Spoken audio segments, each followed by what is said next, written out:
नमस्कार, मैं हूं अमन शर्मा और आप सभी का मैथ्स एनालिसिस में स्वागत है। इस वीडियो में हम लोग पढ़ने वाले हैं class 10th NCERT some applications of trigonometric chapter को शुरू करेंगे। आइए समझते हैं इस चैप्टर में क्या क्या पढ़ेंगे।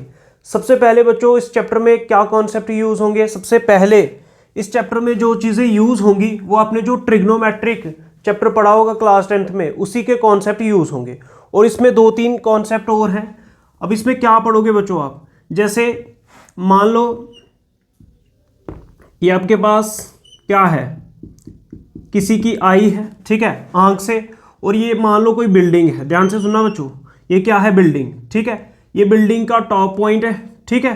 अब यहां से बच्चों ये क्या है, ये बिल्डिंग के टॉप पे, यहां पे मान लो टावर का टॉप है या किसी बिल्डिंग का टॉप पॉइंट को ये देख रहा है। अब ये जो आई से ये जो साइड जा रही है, इसको लाइन ऑफ साइट बोलेंगे। क्या बोलेंगे? लाइन ऑफ साइट, ठीक है। और ये जो इसकी आई है या ग्राउंड पे जो पॉइंट होगा, इससे इस पॉइंट से ये हॉरिजॉन्टल लेवल होगा। क्या होगा? हॉरिजॉन्टल लेवल, ठीक है। अब ये कोई वर्टिकल बिल्डिंग है, ठीक है। अच्छा, इसमें पढ़ेंगे क्या, ध्यान से देखना, ध्यान से देखो। टावर है, बिल्डिंग है, क्या करोगे आप, सम एप्लीकेशंस ऑफ ट्रिग्नोमेट्री में क्या पढ़ोगे, ध्यान से सुनो। जैसे आप मान लो ग्राउंड पे खड़े हो, अब यहाँ पे खड़े होके आप स्काई में किसी काइट को उड़ते हुए या किसी पतंग को उड़ते हुए देख रहे हो। अब हम यहाँ पे खड़े हैं और आसमान में कोई पतंग उड़ रही है, कोई काइट उड़ रही है, और वो हमसे कितनी दूर है। मान लो आपको धागे की लंबाई निकालनी हो, उस स्ट्रिंग की लंबाई निकालनी हो कि वो पतंग कितनी दूर उड़ रही है, तो ऐसी चीज़ें आप ट्रिग्नोमेट्रिक के कॉन्सेप्ट से फाइंड कर सकते हो। बोलो, बात समझ में आ रही है? या आप किसी बिल्डिंग के ऊपर खड़े हो, जैसे मान लो मैं बिल्डिंग के ऊपर खड़ा हूं और ग्राउंड पे कोई ऑब्जेक्ट है, ठीक है। ग्राउंड के ऊपर कोई ऑब्जेक्ट है, वो मेरे से कितनी दूर है। कुछ इस तरह की चीजें आप लोग यहाँ पे सम एप्लीकेशंस ऑफ ट्रिग्नोमेट्री में फाइंड करेंगे। जब एग्जांपल्स और क्वेश्चंस करेंगे वहां पे अच्छे से समझ में आ जाएगा यहाँ पे कॉन्सेप्ट क्या है। ध्यान से देखो, अब हमेशा यहाँ पे ना जो ये हॉरिजॉन्टल लेवल और जो वर्टिकल बिल्डिंग होगी या कोई पोल होगा, कुछ भी होगा, यहाँ पे हमेशा 90 डिग्री का एंगल बनेगा। अच्छा, अब ये जो एंगल है इसको मैं थीटा मान रहा हूँ बच्चों। ये जो थीटा एंगल है इसको बोलेंगे एंगल ऑफ एलिवेशन। क्या बोलेंगे? Angle of elevation. अब एंगल ऑफ एलिवेशन क्या है, ध्यान से सुने। जैसे ये बच्चा कोई ग्राउंड पे है या कोई ग्राउंड पे पॉइंट है, ग्राउंड से जब वो टॉप पे देखेगा, किसी बिल्डिंग के टॉप पे देखेगा, तो एंगल ऑफ एलिवेशन बनेगा। जैसे कोई ग्राउंड पे खड़ा है और बिल्डिंग के टॉप पे देख रहा है या टावर के टॉप पे देख रहा है, तो एंगल ऑफ एलिवेशन बनेगा। एक ये चीज, एक होगा एंगल ऑफ डिप्रेशन। अब एंगल ऑफ डिप्रेशन क्या है बच्चों, जैसे मान लो बिल्डिंग के टॉप से यहाँ पे ग्राउंड पे कोई ऑब्जेक्ट है, कोई स्टोन है, मान लो कोई स्टोन है, ठीक है। ग्राउंड, ये बिल्डिंग के टॉप पे खड़ा है कोई, और बिल्डिंग के टॉप से ये ग्राउंड पे किसी स्टोन को या किसी भी ऑब्जेक्ट को देख रहा है, ठीक है। कोई भी ऑब्जेक्ट है उसको देख रहे हैं, ठीक है। कहाँ से? बिल्डिंग के टॉप से। तो इस टॉप से, ध्यान से देखना, बिल्डिंग के टॉप से ग्राउंड पे जो ऑब्जेक्ट पड़ा उसको देख रहे हैं। तो इस केस में ये बच्चों, ये ग्राउंड बना लो। ये जो बिल्डिंग होगी हवा पे तो होगी नहीं, तो ये ग्राउंड है बच्चों, ग्राउंड लेवल, ठीक है। ये ग्राउंड है, ये क्या है, कोई बिल्डिंग है, और बिल्डिंग के टॉप से ये ग्राउंड पे किसी पॉइंट को देख रहा है। तो जब ऊपर से नीचे देख रहे होंगे तो ये एंगल ऑफ डिप्रेशन बनेगा। क्या बनेगा? Angle of depression. बोलो, बात समझ में आ रही? ये दो चीजें आपको याद रखनी है, एक तो एंगल ऑफ एलिवेशन और एक एंगल ऑफ डिप्रेशन। ये दोनों कॉन्सेप्ट आपको समझ में आने चाहिए। बोलो, बात समझ में आई? ठीक है, आगे बढ़ेंगे। और क्या चीज होगी, अब एंगल ऑफ डिप्रेशन को भी मैं थीटा से लिखूंगा। बोलो, बात समझ में? जब बिल्डिंग के टॉप से आप ग्राउंड पे देखोगे, एंगल ऑफ डिप्रेशन बनेगा। जब आप ग्राउंड से बिल्डिंग के टॉप पे या स्काई में किसी चीज को देख रहे हो, तो एंगल ऑफ एलिवेशन बनेगा। ये दो एंगल आपको याद रखने हैं। इसके अलावा और क्या चीजें यूज होंगी, एक चीज ये यूज होगी, ध्यान से सुने। ये फार्मूला आपने पढ़ा होगा, ये ट्रिक कॉन्सेप्ट, ये निमोनिक्स पढ़े होंगे। कौन सा? पी से पंडित बद्री प्रसाद, हर हर बोले, सोना चांदी तोले। बोलो, बात समझ में आ रही है? ठीक है, ये तो पढ़ा ही होगा। क्या मतलब है सर इसका, रिवाइज कर लेते हैं जिसने नहीं पढ़ा। एस का मतलब साइन थीटा। एस का मतलब क्या? Sine theta. साइन थीटा का फार्मूला होगा perpendicular upon hypotenuse, P upon H. C का मतलब क्या? Cos theta. कॉस थीटा का फार्मूला क्या? बी अपॉन एच, मतलब बेस अपॉन हाइपोटेन्यूज। और तीसरा क्या है? टी से मतलब क्या? Tan theta. टेन थीटा का क्या फार्मूला? पी अपॉन बी, मतलब परपेंडिकुलर अपॉन बेस। फिर से सुन ले, पंडित बद्री प्रसाद हर हर बोले, सोना चांदी तोले, ठीक है। पी से परपेंडिकुलर, बी से बेस है और एच से हाइपोटेन्यूज है, एस से साइन थीटा, सी से कॉस थीटा, टी से टेन थीटा। बोलो बात समझ में आ रही है? ये चीज़ याद रखनी है, ये चीज़ इसमें यूज होगी, ठीक है। Sine theta, cos theta, tan theta, cosec theta, sec theta, cot theta, ठीक है। बोलो बात समझ में आ रही है? ये 6 ट्रिग्नोमेट्रिक रेशो से होती थी। अगर आपको कोसेक थीटा का फार्मूला निकालना है तो उसका क्या होगा, एच अपान पी, और सिकेंड थीटा का क्या होगा, एच अपान बी। बात समझ में आ रही है? कॉड थीटा का फार्मूला क्या होगा, बी अपान पी, ये पता चल रहा है। अच्छा, उसके बाद जैसे ये 90 डिग्री, बच्चों ये हमेशा ये वर्टिकल और हॉरिजॉन्टल के साथ हमेशा ये 90 डिग्री का एंगल बनेगा, और 90 डिग्री के सामने जो साइड होगी ये कौन सी होगी, हाइपोटेन्यूज, ठीक है, पता चल रहा है। और जो एंगल है, एंगल के जो नीचे साइड है, एंगल के जो नीचे साइड है वो क्या होगी, बेस। एंगल के नीचे साइड क्या होगी, बेस, ठीक है। ध्यान से सुनो, 90 डिग्री के सामने हाइपोटेन्यूज, और एंगल यहाँ पे है थीटा, एंगल के नीचे वाली साइड बेस, ठीक है। और ये कौन सी बची, ये परपेंडिकुलर। बोलो बात समझ में? ऐसे ही ये 90 डिग्री के सामने ये कौन सी होगी, हाइपोटेन्यूज, थीटा, एंगल यहाँ पे है, एंगल के नीचे साइड कौन सी है, ये क्या होगी, बेस। बोलो बात समझ में आ रही है? और यहाँ पे परपेंडिकुलर है तो ये कौन सी होगी, ये परपेंडिकुलर है। बोलो बात समझ में आ रही है? ठीक है, ये कुछ चीज़ें याद रखनी है। इसके अलावा और क्या चीज़ याद होनी चाहिए, और आपको ट्रिग्नोमेट्रिक रेशोज का जो टेबल था, ट्रिग्नोमेट्रिक टेबल 90 तक, 0 डिग्री से लेकर 90 डिग्री तक जो क्लास 10th में यूज़ होती हैं, वो वैल्यूज़ भी याद होनी चाहिए। बोलो यहाँ तक समझ में आया? ठीक है, यही चीज़ें यूज़ होंगी। और क्या यूज़ होगा, क्वेश्चन आपको पढ़ना है, पढ़ के डायग्राम बनाना आनी चाहिए। जब क्वेश्चन पढ़ के आप डायग्राम बना लेंगे तो आप सभी के सभी क्वेश्चंस को कर लेंगे। यहाँ तक समझ में आया? अब यहाँ से एक चीज़ और सुन लो। एक बार हम पढ़ा रहे थे, अभी मैंने बोला पी से पंडित, बी से बद्री, पी से प्रसाद, पंडित बद्री प्रसाद हर हर बोले। तो ऑफलाइन क्लास चल रही थी, हमने ये निमोनिक्स दिया, ये ट्रिक दी इसको याद रखने के लिए। तो किसी बच्चे ने बोला कि सर पंडित बद्री प्रसाद तो ठीक है, हर हर बोले नहीं होता, हर हर महादेव होता है। तो ऐसा आप खुद से हर हर महादेव नहीं कर दे, ये सिर्फ याद करने के लिए क्या है, हर हर बोले है, हर हर महादेव नहीं है। ठीक है, वो नारा भी सही है, लेकिन यहाँ पे ट्रिग्नोमेट्री के अंदर हर हर बोले है। ठीक है, हर हर महादेव भी बोलो आप, ठीक है, वो भी सही है, लेकिन ट्रिग्नोमेट्री के अंदर याद रखना।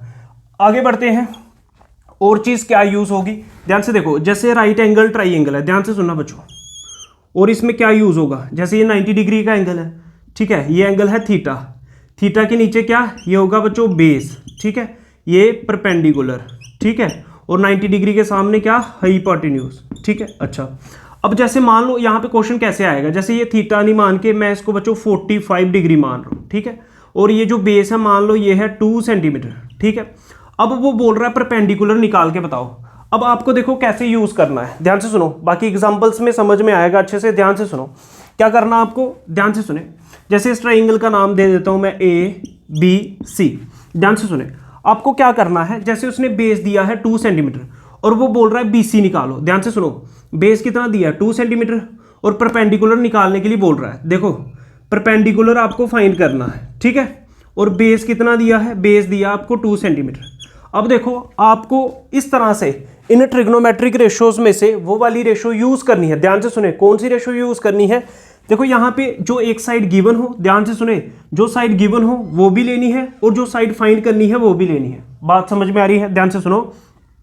आपको वो वाली साइड लेनी है जिसकी वैल्यू गिवन है, जैसे AB की वैल्यू गिवन है और AB बेस है, मतलब बेस तो आपको लेना पड़ेगा, और फाइंड क्या करना है, BC फाइंड करना है, तो BC भी आपको लेना पड़ेगा। अब बेस AB क्या है, बेस, BC क्या है, परपेंडिकुलर। अब ट्रिग्नोमेट्रिक रेशो में जाओ, जहां पे बेस और परपेंडिकुलर आ रहा है वो चीज ले लो। बेस और परपेंडिकुलर कहां पे आ रहा है, tan में, इसका मतलब tan का फार्मूला लगेगा, ठीक है। कैसे यूज करोगे, tan थीटा, थीटा कितना है यहाँ पे 45 degree equals to tan theta का फार्मूला क्या है, परपेंडिकुलर अपॉन बेस। क्या फार्मूला बच्चों, परपेंडिकुलर अपॉन बेस। अब tan 45 डिग्री पे कितना होता है 1 इक्वल्स टू परपेंडिकुलर। परपेंडिकुलर कितना है बच्चों, BC अपॉन बेस, बेस क्या है बच्चों, AB, और AB की वैल्यू कितनी है 2, ठीक है। नेक्स्ट स्टेप में क्या आ जाएगा, 2 1 जा 2 इक्वल्स टू BC, तो मतलब BC कितना आ गया आपका, BC आ गया 2 सेंटीमीटर। क्या यहाँ तक बात समझ में, ठीक है। इस तरह से देखो आपने किस तरह से ट्राइंगल में से कौन सी ट्रिग्नोमेट्रिक रेशो यूज़ करनी है, कैसे पता चलेगा। जो वैल्यू आपको गिवन होगी ट्राइंगल की तीनों साइड्स में से, जो भी साइड, जिस भी साइड की वैल्यू आपको गिवन है, जैसे यहाँ पे बेस की वैल्यू गिवन है और जो वैल्यू गिवन है और जो फाइंड करनी है उन दोनों को ले लेना है। अब ये बेस और परपेंडिकुलर था, बेस और परपेंडिकुलर tan में आता है तो tan यूज किया। मान लो अगर आपको ये फाइंड करना पड़ता, ध्यान से सुने, आपको वो बोलता हाइपोटेन्यूज निकाल के बताओ, ध्यान से सुनो, AC निकालना है, ठीक है, और आपको सिर्फ बेस दिया रहता। अब AB आपको गिवन है 2 और AC निकालना है, मतलब बेस गिवन है और हाइपोटेन्यूज निकालना है। अब आपको वो फार्मूला लगाना है जिसके अंदर बेस भी आ रहा है और हाइपोटेन्यूज भी आ रहा है। बोलो बात समझ मेरी। अब ढूंढो बेस और हाइपोटेन्यूज कहाँ पे आ रहा है। बेस और हाइपोटेन्यूज किसके फार्मूले में आ रहा है, कॉस में। इसका मतलब मैं कॉस थीटा का फार्मूला लगाता, ठीक है। अब क्या लगाते, कॉस थीटा। थीटा कितना है 45 डिग्री, थीटा कितना है 45 डिग्री। बोलो बात समझ में रही है। तो कॉस का फार्मूला क्या होता है, बेस अपान हाइपोटेन्यूज। कॉस का क्या फार्मूला है, बेस अपान हाइपोटेन्यूज। अब सर कॉस 45 डिग्री क्यों लिख रहे हैं, ध्यान से सुनो, कॉस 45 डिग्री क्यों लिख रहे हैं, ध्यान से सुने, क्योंकि यहाँ पे एंगल ही 45 डिग्री गिवन है। बोलो बात समझ में आ रही है, ठीक है। अब देखो कॉस 45 डिग्री पे कितनी वैल्यू होती है, 1/√2 इक्वल्स टू बेस। बेस कितना है बच्चों, बेस कितना है AB, मतलब 2 अपान हाइपोटेन्यूज। हाइपोटेन्यूज कितना बच्चों AC, तो क्या आ जाता है AC इंटू 1 कितना, AC इक्वल्स टू 2 इंटू √2, तो क्या आता है 2√2। क्या बात समझ में आ रही है। तो कुछ इस तरह से फाइंड करेंगे। बोलो बात समझ में आ रही है। ध्यान से सुनो, फिर से सुनो, लास्ट में क्या चीज, जो भी साइड आपको फाइंड करनी है, जैसे हाइपोटेन्यूज आपको फाइंड करनी है और बेस गिवन है, तो आप वो फार्मूला लगाओगे, वो ट्रिग्नोमेट्रिक रेशियो लोगे जिसमें बेस और हाइपोटेन्यूज आ रहा है। बेस और हाइपोटेन्यूज कॉस में आ रहा है तो कॉस के साथ थीटा जो गिवन होगा, जैसे 45 डिग्री है तो 45 डिग्री लिख लिया, 60 होता तो 60 डिग्री लिख लेते। बोलो बात समझ में आ रही, ठीक है। अब मान लो अगर मेरे को परपेंडिकुलर दिया रहता और हाइपोटेन्यूज निकालना होता, क्या दिया होता, परपेंडिकुलर की वैल्यू दी होती और हाइपोटेन्यूज निकालना होता, फिर मैं क्या फार्मूला लगाता। तो देखो परपेंडिकुलर और हाइपोटेन्यूज कहाँ पे है, साइन में, फिर मैं साइन थीटा का फार्मूला लेता, ठीक है। फिर मैं कौन सा फार्मूला लगाता, साइन थीटा का, क्योंकि साइन थीटा में परपेंडिकुलर और हाइपोटेन्यूज है। बोलो बात समझ में आ रही। अब मान लो अगर आपको क्या दिया रहता, आपको हाइपोटेन्यूज दिया रहता और आपको बेस निकालना होता, तो हाइपोटेन्यूज और बेस किस में आ रहा है, हाइपोटेन्यूज और बेस कॉस में आ रहा है। कुछ बात समझ में आ रही है। साइन कॉस टैन कब कब यूज होंगे, ठीक है, पता चल गया होगा। जिस साइड की वैल्यू गिवन है एक वो लेनी है और जो फाइंड करनी है वो वैल्यू लेनी है। बोलो बात समझ में आ रही। इस तरह से हम इसके क्वेश्चंस को सॉल्व करेंगे, ठीक है। ये इसके बेसिक कॉन्सेप्ट थे, ये समझ में आपको आगे होंगे। एग्जाम्पल नंबर 1 को समझेंगे। एग्जाम्पल नंबर 1 में क्या है, ध्यान से सुने। एग्जाम्पल नंबर 1 में क्या है, ए tower stand vertically on the ground. ध्यान से सुनो, क्या बोल रहा है, ग्राउंड के ऊपर एक टावर खड़ा है वर्टिकली। वर्टिकली कैसे, मतलब बिल्कुल सीधा है, ठीक है। ध्यान से देखो, जैसे मान लो ये ग्राउंड है, ठीक है, ग्राउंड के ऊपर ये टावर है, ठीक है। ये क्या है, ये टावर है। ये किसके ऊपर खड़ा है, ये ग्राउंड है बच्चों और ये टावर है। बात समझ में आ रही है। ये ग्राउंड है और ये क्या है, टावर। कैसे खड़ा है, वर्टिकली। ये ग्राउंड के साथ टावर अगर वर्टिकली खड़ा है तो यहाँ पे एंगल, तो यहाँ पे एंगल कितना बनेगा, 90 डिग्री का। बोलो बात समझ में आ रही है, ठीक है। अच्छा आगे बढ़ते हैं। From a point on the ground, ठीक है। अब ग्राउंड के ऊपर कोई पॉइंट ले लो, ठीक है। जैसे ये मान लो ये पॉइंट है, ठीक है। थोड़ा जैसे ये ग्राउंड है, ये पूरा क्या है, ग्राउंड। ग्राउंड के ऊपर कोई पॉइंट है, जैसे मान लो ये पॉइंट है, ठीक है। From a point on the ground which is 15 metre, ध्यान से सुने, which is 15 metre away from the foot of the tower. ध्यान से सुनो, क्या बोल रहा है, ये जो टावर है, टावर, ये टावर है, टावर का फुट कहाँ पे है, टावर का फुट ये है। टावर के फुट से 15 मीटर की दूरी पे, ध्यान से सुनो, ये 15 मीटर की दूरी है। टावर के फुट से 15 मीटर की दूरी पे एक पॉइंट है। बोलो बात समझ में आ रही है। ये पॉइंट टावर के फुट से कितनी दूरी पर है, 15 मीटर की दूरी पर, ठीक है। द एंगल ऑफ एलिवेशन, ध्यान से सुने, the angle of elevation of the top of the tower is found to be 60 degree. ध्यान से देखो क्या बोल रहा है, क्या बोल रहा है। जो आपके पास टावर है, टावर, ठीक है, टावर का जो फुट है, ठीक है, टावर के फुट से ग्राउंड के ऊपर 15 मीटर की दूरी पे एक पॉइंट है। इस पॉइंट से, जब इस पॉइंट से ये टावर के टॉप पे आप अगर देखो, जैसे यहाँ पे, ठीक है, तो यहाँ पे बन रहा है एंगल ऑफ एलिवेशन। ये जो एंगल ऑफ एलिवेशन आपको 60 डिग्री गिवन है, तो ये मैं ग्राउंड भी डार्क कर लेता हूँ बच्चों थोड़ा, ठीक है। ये क्या है, ग्राउंड, ये क्या है, टावर। ये ग्राउंड के ऊपर पॉइंट है जो 15 मीटर की दूरी पे है टावर के फुट से, और यहाँ से एंगल जब टावर के टॉप पे देख रहे हो 60 डिग्री बन रहा है, मतलब एंगल ऑफ एलिवेशन 60 डिग्री बन रहा है। बोलो यहाँ तक समझ में आया। इसमें कुछ नहीं करना बच्चों, सिर्फ एक तो क्वेश्चन को अच्छे से समझना है, क्वेश्चन को पढ़ना है, डायग्राम बनानी है, ये दो चीज़ें करनी है और गिवन इन्फॉर्मेशन लिखते जा रही है। ठीक है, आगे समझते हैं। फाइंड दी, ध्यान से देखो, find the height of the tower, tower की हाइट निकालनी है। किसकी हाइट निकालनी है? टावर की। तो टावर ये है, ये ए बी क्या है? टावर, मतलब ए बी की वैल्यू निकालनी है। ए बी किसकी हाइट है? टावर की हाइट, यही फाइंड करनी है। और इधर सी लिख लो। ठीक है, तो अब यहाँ पे जो गिवन है वो लिख लो, let A B be the height of tower. A B किसकी हाइट है बच्चों? टावर की। ए बी किसकी हाइट है? टावर की। और बी सी कितना गिवन है? बी सी कितना है? 15 मीटर। जो जो गिवन है वो लिखते जाओ। ध्यान से सुनो, ए बी क्या थी? B the height of tower. A B है हाइट टावर की, यही आपको फाइंड करनी है। ठीक है, ये चीज़ फाइंड करनी है। उसके बाद बी सी कितना है? 15 मीटर गिवन है। उसके बाद ये एंगल कितना गिवन है? 60 डिग्री।